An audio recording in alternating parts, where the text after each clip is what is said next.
So let us derive the expression for volumetric strain in case of triaxial loading. Now volumetric strain is given by, as we have already seen, EV is equal to EX plus EY plus EZ, that is strain in X direction plus strain in Y direction plus strain in Z direction.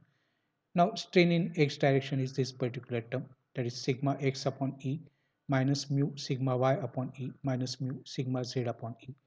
Similarly, strain in y direction is sigma y upon E minus mu sigma x upon E minus mu sigma z upon E plus Ez is given by this particular third bracketed term. Now we'll combine the first term, so sigma x upon E, sigma y upon E and sigma z upon E will take together. Then minus mu sigma x upon E minus mu sigma x upon E, both these terms, that will be minus 2 mu sigma x upon E. Similarly, minus mu sigma y upon E, and here also minus mu sigma y upon E, that is minus 2 mu sigma y upon E. And similarly, this last term minus mu sigma z upon E, and here also it is minus mu sigma z upon E, so that is minus 2 mu sigma z upon E. From these last three terms we can take minus 2 mu common, so that inside it will be a positive sign and we'll get only sigma x upon E plus sigma y upon E plus sigma z upon E. From these three terms, E is the denominator, which is common denominator, so it is the LCM, so it is sigma x plus sigma y plus sigma z upon E. Now here also we can write down this as sigma x plus sigma y plus sigma z upon E, and if you take, now you can see this term is common over here, so if you take this term common from both these terms, then it will be over here, if you take this term common, it will be 1 minus this is 2 mu. So we can say that EV is equal to sigma x plus sigma y plus sigma z upon E into bracket 1 minus 2 mu.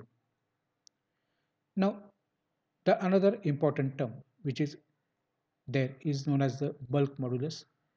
Now suppose the given particular block, it is subjected to the stresses in x, y and z direction, same stress, that is sigma, sigma and sigma. So sigma x, sigma y and sigma z all are same, that is equal to some quantity, that is sigma. This is x axis, y axis and z axis suppose. Then when a body is subjected to three mutually perpendicular like stresses, that is either tensile or compressive, here we have shown all these forces as the tensile force along x direction, tensile force along y direction and tensile force along the z direction. So and they are having the same intensity, that is sigma. Then the ratio of direct stress and the corresponding volumetric strain is known as the bulk modulus. So bulk modulus or bulk modulus of elasticity. So it is the ratio of stress, direct stress to the volumetric strain. Volumetric strain is change in volume divided by original volume. So we can say that K is equal to sigma upon EV or sigma upon delta V upon V. Now we have to find out what will be the relation between E, K and mu. Now just substitute the values.